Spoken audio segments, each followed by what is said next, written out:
Hi guys, it's me Ty here coming from Da Nang, Vietnam, and I'm going to talk about my first time uh, taking of a domestic flight from Ho Chi Minh City to Da Nang here. So I just got to experience that.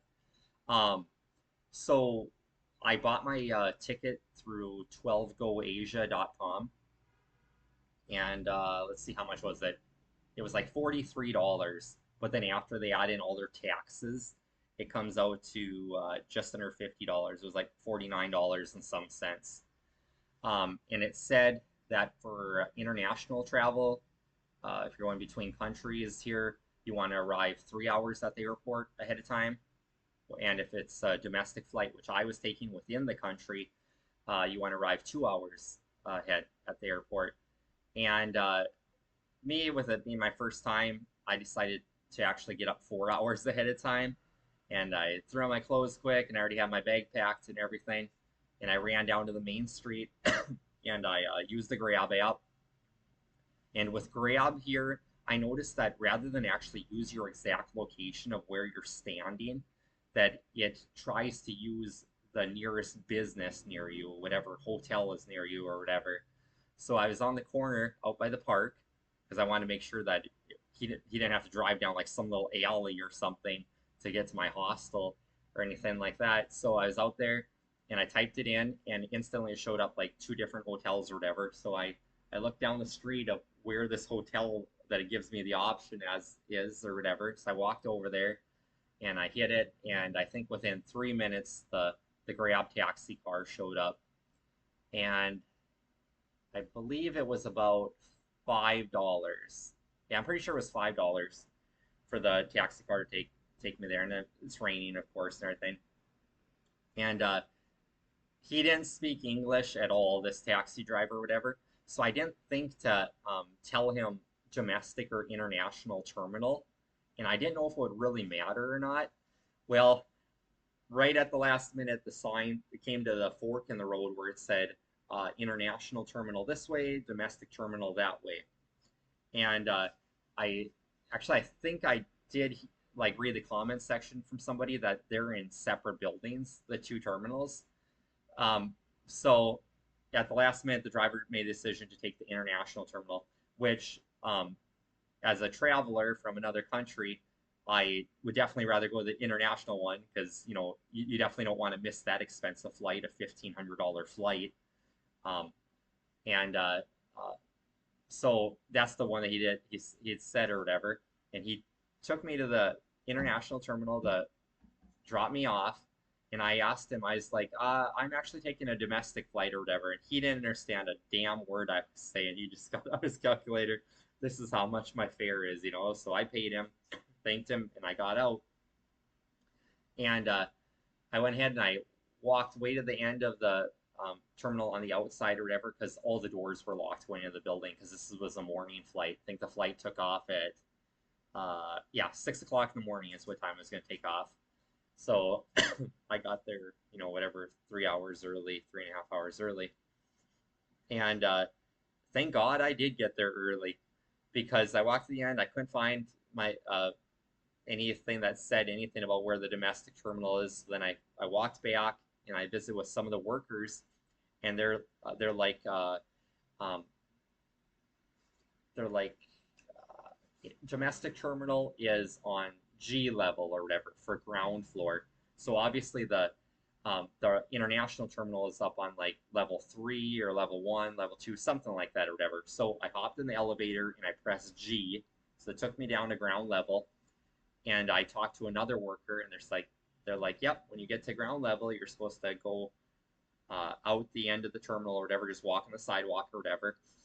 And I walked way to the end of the sidewalk or whatever, and sure as heck, there was a sign that says domestic terminal or whatever. So I walked for quite a ways to another building, and first to come along the toilets there or whatever, and then right after that, there's like it'll say like terminal 2 or whatever, and then terminal 4, and then terminal 6 or whatever. And these buildings are a ways away from each other or whatever. Um, so I waited at terminal 2 there, the first one, until they opened the doors, and I waited in line. Or no, I didn't even wait in line. I went up to the big computer screen, the TV screens or whatever, of Ho Chi Minh City going to Da Nang, and there was one, but it wasn't my flight number or whatever. So I talked to one of the ladies and I showed her my printed out plane ticket, and she's like, "Oh no, you're with Viet Travel Airlines or whatever. They're at Terminal 6 or whatever." So she's like, "You walk out the door, out on the sidewalk outside, and you just keep walking." So walked on by Terminal 4, and then I finally got Terminal 6, and I went in there, and I believe they said that they won't start accepting uh, your ticket to get your boarding pass until like 2 hours before the flight or whatever. So me and a whole bunch of other people were waiting in line. And when we finally got there, uh, the lady went. All of us had to stick all of our luggage on the actual belt, for check-in or whatever, which I don't have any. When I came to Asia this time, all I brought is my normal backpack, my 33-liter Osprey that it's my carry-on, and then my laptop computer in its case, which is my personal item. Those are the only two items I had. And I remember seeing on the website here in Asia for flying around on these domestic flights, anyways, that you your carry-on and your personal item cannot weigh over 7 kilograms, which that's only like 12 pounds US, I believe.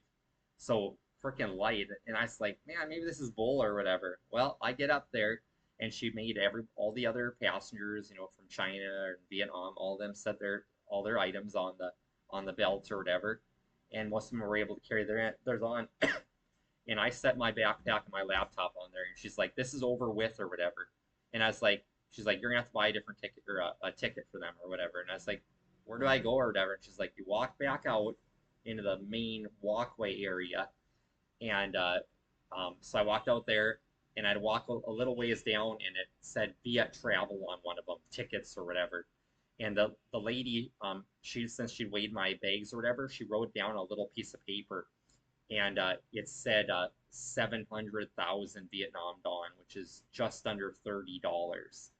So I walked over there and I gave the guy at the Viet Travel tickets or whatever that piece of paper, and I was like, she said I was overweight on my luggage or whatever here, and he's like, "Yep, 700,000 dong or whatever."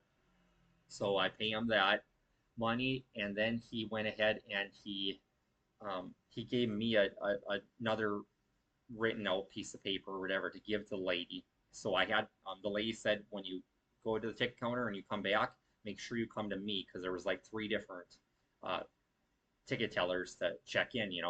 So I came back to her and I gave her the piece of paper, and she had me set both my laptop and my backpack down on the conveyor belt or whatever, and she went ahead and she threw a sticker on each of them, I believe. Yeah, she threw a sticker on each of them, and I picked up my laptop to keep with me because no way I'm sending that down there. And then the conveyor belt took my backpack, and away it went. So all I got to actually carry on a plane was my laptop. And as for the flight, that was an hour and 20 minutes from Ho Chi Minh City to Da Nang, and we arrived at like 7:30 in the morning, and everything seemed to go on time and everything. And they had a bathroom on our plane.